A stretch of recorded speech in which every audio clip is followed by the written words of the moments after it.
introduce our fantastic, let me kick it off to have the fantastic panel introduce themselves.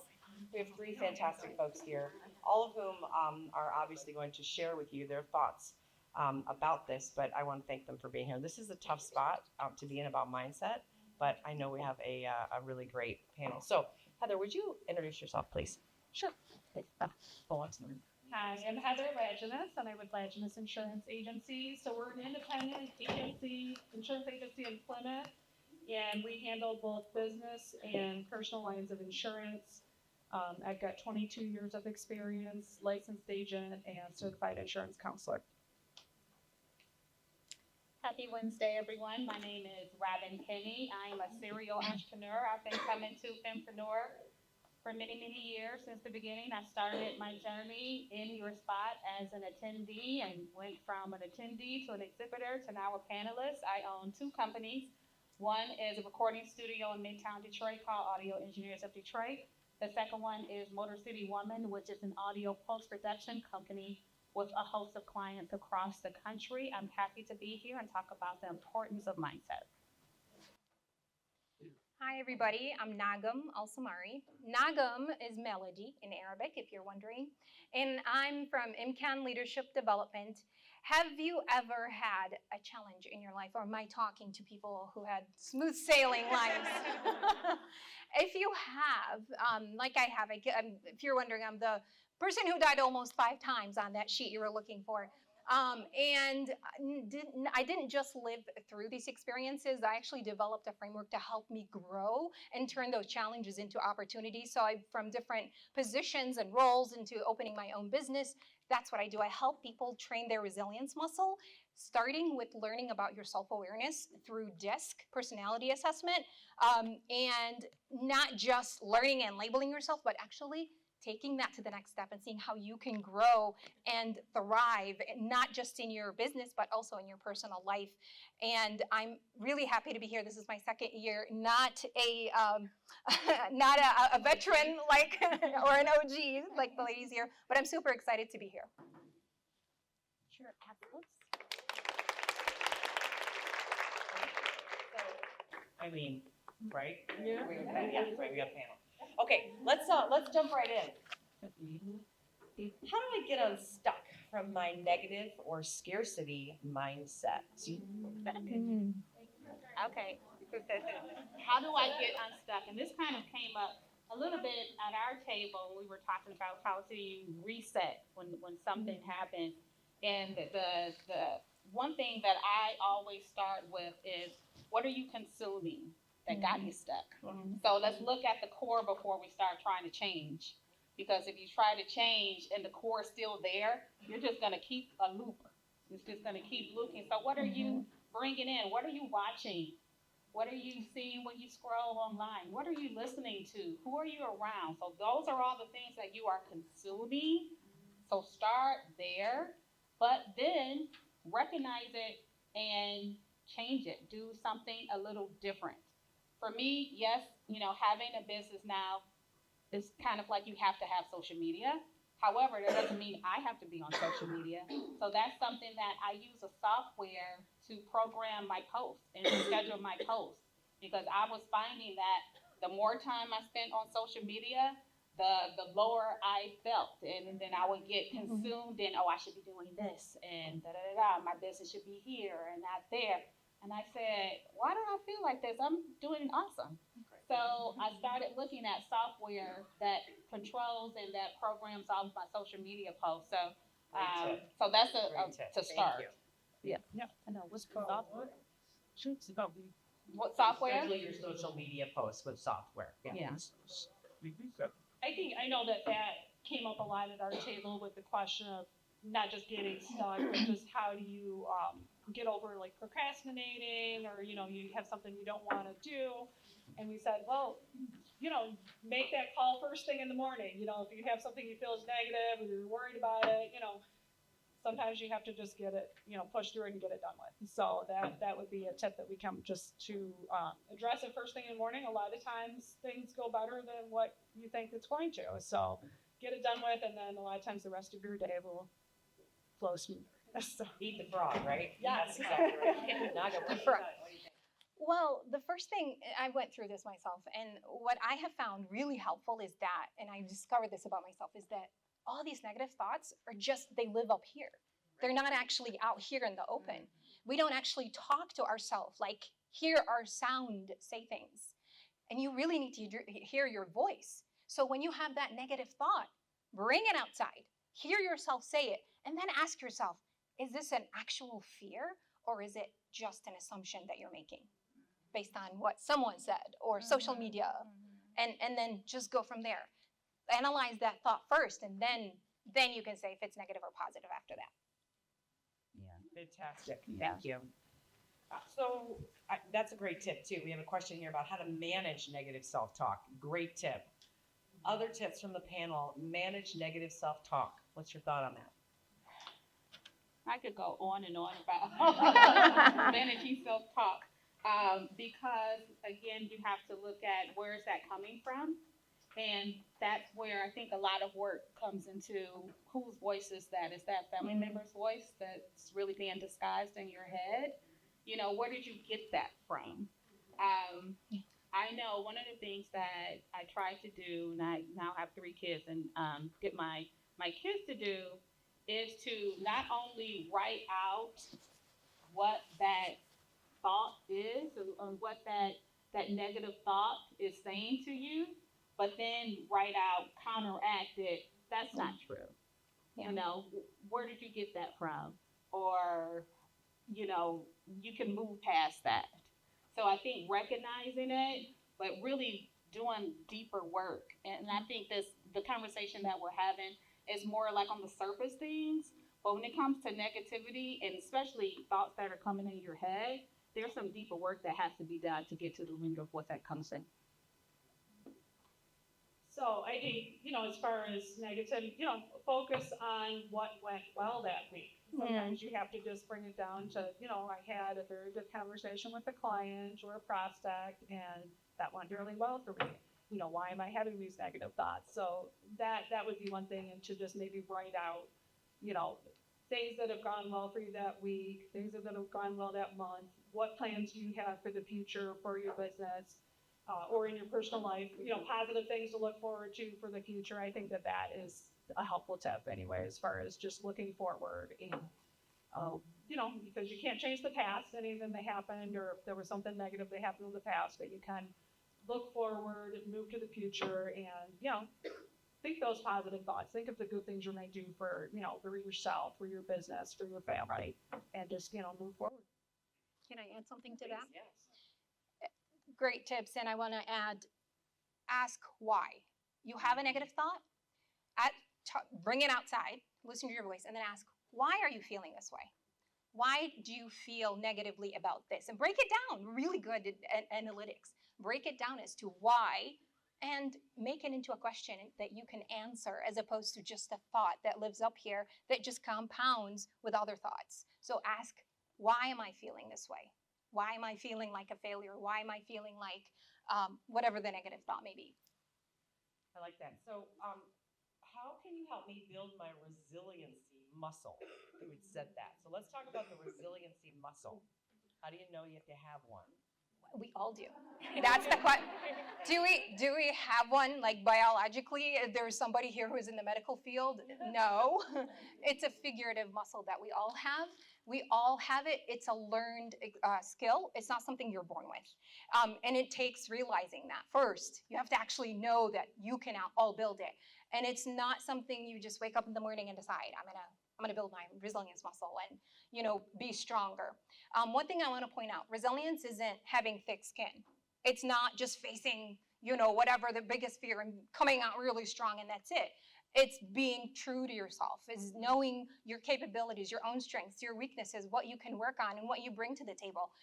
And then doing small steps, like starting with becoming more self-aware. What are your strengths? What challenges do you have? What are your blind spots? What do people see that you don't know? And then working through those one thing at a time. And then over time, you'll see that you're building that resilience muscle, basically using your challenges from before to use them as opportunities. to take the things that you won, small wins, I don't care what kind of wins, take every win you have and turn that into an opportunity for later and say, I did that, I can do this. I won this, I can win that. That's really it. I wanted to share a brief story that I shared at our table. So you're talking about challenges and overcoming challenges. About a year or so ago, my company is up for probably the largest contract that we were going to have, and it really would have changed the trajectory of our company. So we're working on this proposal. It's 15. We have charts and we have pictures and we have references and all these things. So hours of work went into this proposal, and I found out that we did not get it, and I was crushed. Because I thought, gosh, why didn't we get it? We worked so hard on this.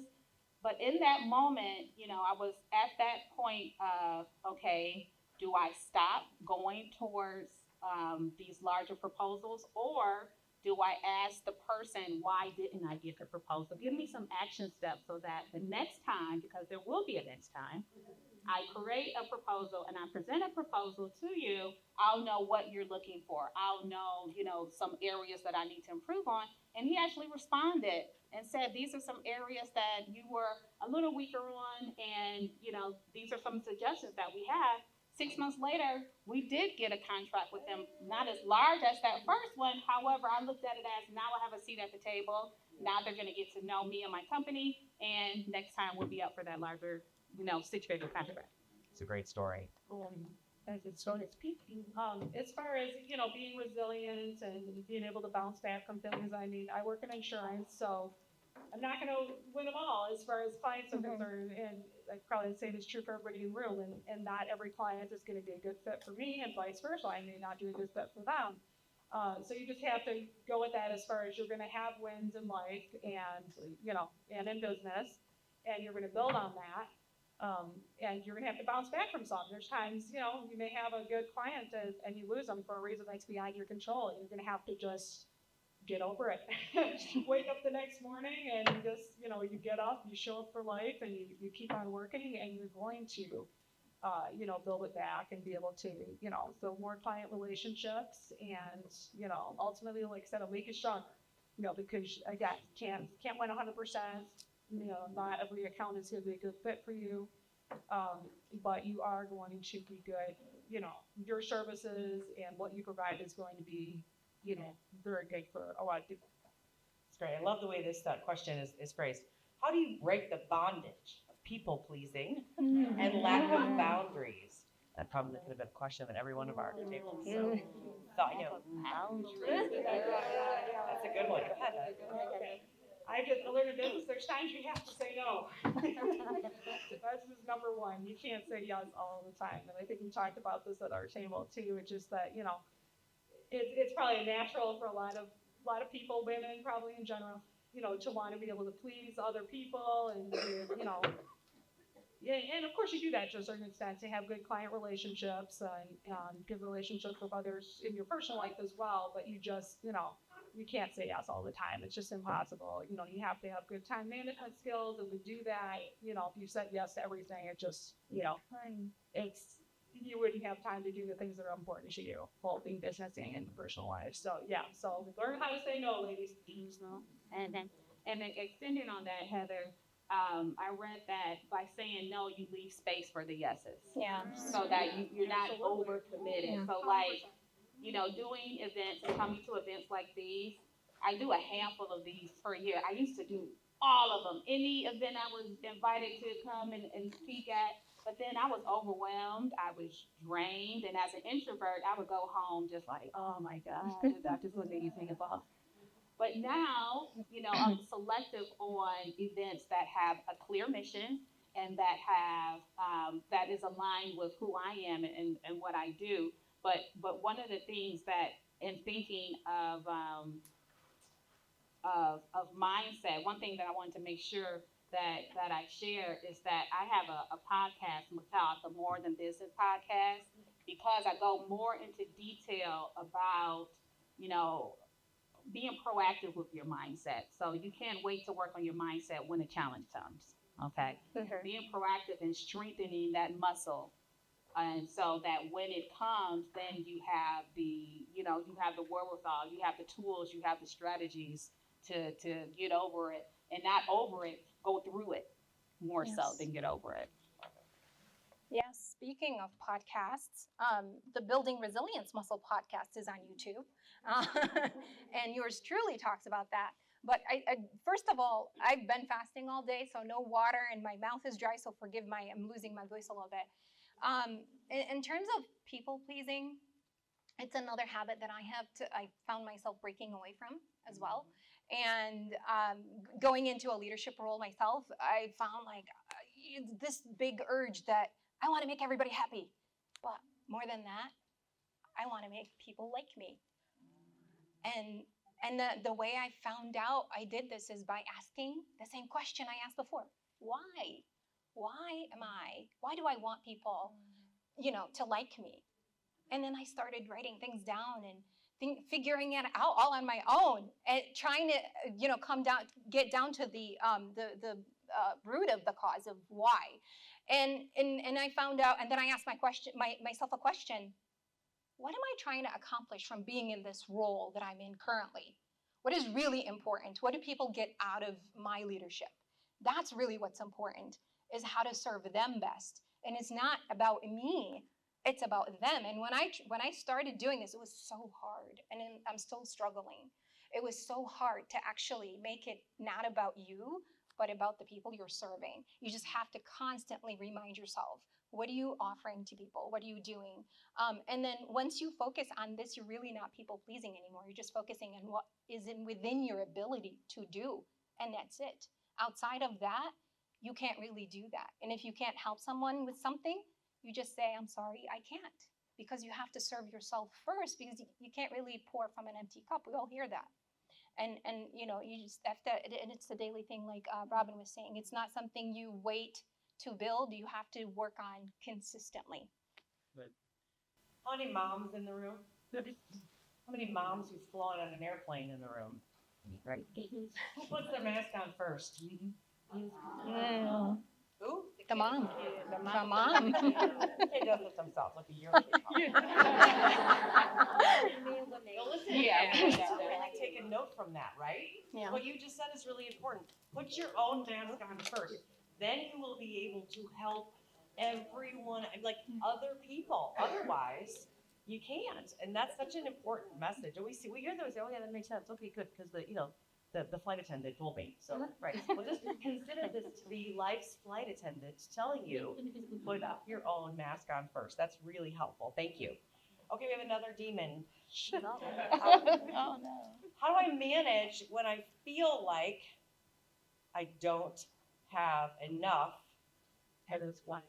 energy, time, resources, right? When I don't have enough, period, right? When I don't have enough. How do I manage when I don't have enough, whatever it is? I think we're all in the same boat on this one, right?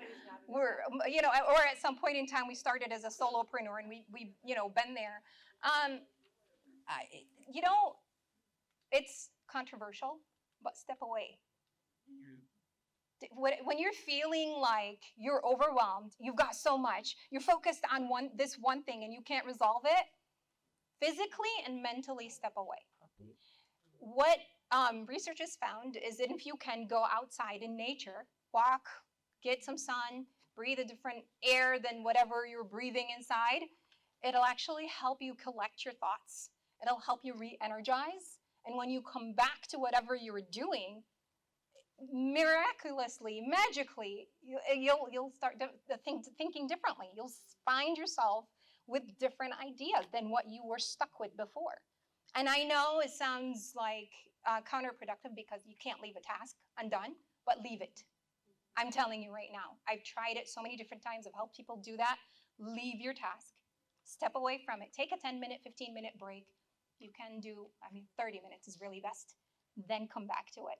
You'll find that your brain has done a little bit of magic, and you'll be able to focus better, and you'll have better ideas. Wait.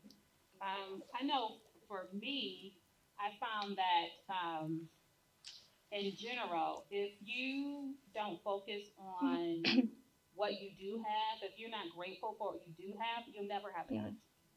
Yeah. You'll never have enough because you'll have that, and then the pole gets changed, and then okay, my company needs to net 250. Okay, we meet that. Oh, I need to be at 500. So getting over that. Okay, I feel like I don't have. We said time. I know with entrepreneurs, it's usually money. Oh, if I just had more money, my business would skyrocket. And sometimes most of the time, money is not the answer to growing your business, believe it or not. But when you feel like that, what I do is be grateful for what I do have. So what do I have right now? I'm a story person. I got a story. When I was starting Motor City Woman, and I just had my son, and before we started, we were trying to just get the word out about the business. But I was, 8 months pregnant, had 2 toddlers at home, so I couldn't go to all the networking things. I couldn't schmooze and do all these different things. So I did not have the time to do those things.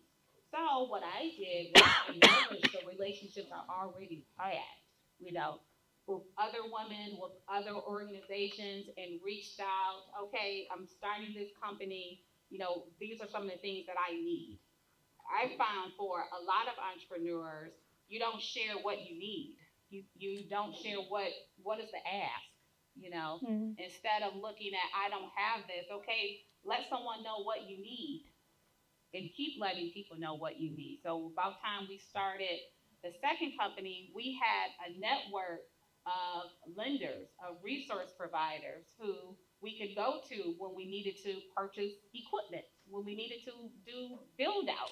Because on the first go around, we didn't just get stuck on I don't have the money to do this. Okay, what do I have? I have relationships. Okay, I'm sure everyone in here has relationships. If you have a Facebook page, you have relationships. So cultivating those relationships early before you need something, because there's nothing worse than reaching out to someone and asking them for something the first time you reach out. That's rude. Cultivating relationships is, oh, I saw that you're doing this. That looks great. Just LinkedIn makes it super easy to do these types of things. Cultivating. And then when you do have something that you need, whether it is finances, whether it is a introduction to someone, those people are more apt to help you. So again, it's going from I don't have this to looking at what do I do have and leveraging those things. And Heather, I want you to weigh in, but before we do that, can I give you a homework assignment? Yeah, that's 5 people in this room. You're going to get a list. All the participants are going to be in the G Drive or whatever we get. So we always do. You guys do such a good job of that. Reach out to 5 people so that you build a relationship, so that when you need something, you have it. And I would also argue too that us in this room, we know each other now, so it's not the first time. So if you need something, tell us. ask. Yeah. Okay, so that's your homework, yeah? 5 people. 5 people. Reach out. You didn't get a chance to introduce yourself? Then do it. If you did get a great hallway conversation, then harken back to that. If you need something, ask for it. 5 people. Yeah? Absolutely. Okay. Excellent. Thank you. Heather, please. Sure. So I guess what the question was that you don't have enough time or energy to do things. What you won't have enough That you time. just don't. Yeah. I mean, you just have to know you can't do everything in one day. It's impossible. Just being able to, I would say, one word, prioritize is the most important thing, and that's what I think of when I have like a mile-long to-do list. Is I think that maybe I can't get all of this done in one day, but I'm going to have to get the most important things done first, both in my work life and in my personal life. I'm fortunate also to have a small team I work with, so there's times I do have to delegate responsibility and say these are things that I personally have to handle because I know the way I want them done, and I'm going to get them done myself. But then there's other things that need to be delegated just so that we can get the work done. So I mean that would be the biggest thing. And then you just, like I said, there's times you can't do everything. There's times you make choices in life, and it's important for me to show up at this event. I always enjoy this every year. It's very important for relationship building, and with all the ladies in the room. But as far as there may be other events I have to say no to. I mean, I have a full-time job. I have a family, and my kids are also very important as far as being able to get to their events. So no, I can't go to every single networking event or eating event that exists. But you do have to, be selfish with your time and be able to, make the time to get the important work done for your clients, and then. Again, we all have our family life that needs to come into balance as well. But yeah, priorities. Thank you. One word, last question, one word. One piece of advice you have to shift from and be an employee mindset to an entrepreneur mindset. So you're making the shift. Many of us here were on W2. Some of us are still have that work, right? And we also have businesses. So we say work, it's all work. Some of us are employees, and some of us are our own employee. We're employers. What's the one thing, one quick lightning round, a piece of advice that you would suggest folks making that shift from employee to entrepreneur? Okay. Well, I can speak from experience being an employee and starting the business in the evenings. Basically, they say you have your 9 to 5 and then you have your 5 to 9. Well, mine was probably 5 to midnight. I would say the shift that has to happen is you have to look at it as I am unlimited. So there won't be a bi-weekly paycheck anymore. You have to go out and you have to get it. Okay? So starting small. So you still have your 9 to 5, and I would never tell someone to just leave your job and, go full-fledged. I worked for 2 years for my employer before I stepped out and was a full-time employee. But during those 2 years, I was not only cultivating those relationships, but working on my mindset, looking at how I thought of myself. One thing that we didn't talk about was just personal development. Has everyone here read What's in Your Sandwich, the book in the back? Okay, I read that book a few years ago, and it was part of my journey of entrepreneurship, of saying, okay, I need to not only work on myself, but delegate and look at myself as a self-contained business instead of someone taking care of me, but what can I do to present myself, to the industry? Well, I'm still in the 9 to 5, the 5 to 9, and it took me a while to learn to introduce myself as a resilience coach and a speaker, as opposed to director of staff mentoring and coaching, because I'm so used to that. So training yourself to actually changing your mindset. Who are you? Who do you identify as, first and foremost? And then secondly, building that network, that support network. I started a mastermind with a couple, of small business owners that are close friends of mine, because I'm a solopreneur and so are they.